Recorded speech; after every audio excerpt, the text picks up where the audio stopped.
মনিকা, তোমাকে আর আমাকে অনেক খুবই ভালো লাগে। তোমাকে আমি অনেক পছন্দ করি, ভালোবাসি। ওই মহিলা নিজে আমাকে মনে যে এগুলো কথা বলছে, কিন্তু আমি ওগুলো অ্যাকসেপ্ট করিনি। কিস্তির টাকা তুলতে গিয়ে প্রেমে পড়ে এক মাঠকর্মী ঘটালেন অদ্ভুত ঘটনা। অভিযোগ, এক বিবাহিত নারী সদস্যকে অনৈতিক সম্পর্কের প্রস্তাব দেন তিনি।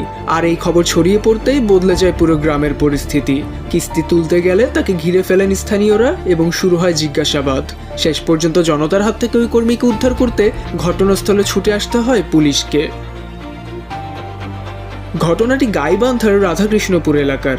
স্থানীয় সূত্রে জানা যায়, গ্রাম উন্নয়ন কর্মের মাঠকর্মী মোহাম্মদ জিকরুল আলম নিয়মিত কিস্তি আদায় ও সদস্যদের সঙ্গে যোগাযোগের জন্য ওই এলাকায় যাতায়াত করতেন। অভিযোগ, কিস্তি আদায়ের সময় এক নারী সদস্যকে অনৈতিক সম্পর্ক স্থাপনের উদ্দেশ্যে আপত্তিকর প্রস্তাব দেন তিনি। মুঠোফোনে কথা বলা এবং প্রেমের প্রস্তাব দিয়েও থেমে থাকেননি তিনি, একই সাথে দেন পালিয়ে যাওয়ার প্রস্তাবও। তবে অভিযুক্ত মোহাম্মদ জিকরুল আলমের ভাষায় এর কোনো কিছুই ঘটেনি, বরঞ্চ সেই মহিলাই তার সাথে যোগাযোগ করত। অভিযোগটি জানাজানি হতেই ক্ষোভ ছড়িয়ে পড়ে এলাকায়। এক পর্যায়ে স্থানীয় কয়েকজন জিকরুল আলমকে আটক করে জিজ্ঞাসাবাদ শুরু করেন। কি ঘটেছিল, কেন এমন প্রস্তাব দেয়া হয়েছিল তা নিয়েই চলে প্রশ্ন। পরিস্থিতি উত্তপ্ত হয়ে উঠলে খবর দেওয়া হয় পুলিশকে।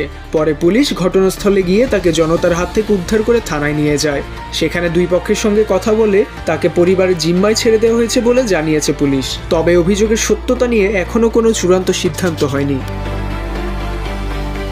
জিকরুল আলমের বাড়ি নীলফামারীর ডিমলা উপজেলায়। এর আগে গাইবান্ধার দারিয়াপুর ব্রাঞ্চে দায়িত্ব পালন করেছেন তিনি। প্রায় এক মাস আগে সদর ব্রাঞ্চে যোগ দেন জিকরুল।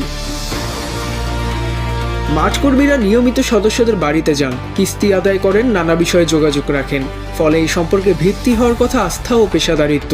সেই জায়গায় অনৈতিক প্রস্তাবের অভিযোগ উঠলে স্বাভাবিকভাবেই প্রশ্ন ওঠে, সদস্যদের সঙ্গে মাঠকর্মীদের এই সম্পর্ক কতটা নিরাপদ ও জবাবদিহিমূলক। এই ঘটনায় এখনও পর্যন্ত কোনো অভিযোগ প্রমাণিত হয়নি। তবে স্থানীয়দের দাবি, নিরপেক্ষ তদন্তের মাধ্যমে প্রকৃত ঘটনা বের করে অভিযোগ সত্য হলে সংশ্লিষ্ট ব্যক্তির বিরুদ্ধে আইন অনুযায়ী ব্যবস্থা নেওয়া হোক। ওমর ফারুক সাজ্জাদ, বাংলা টিভি।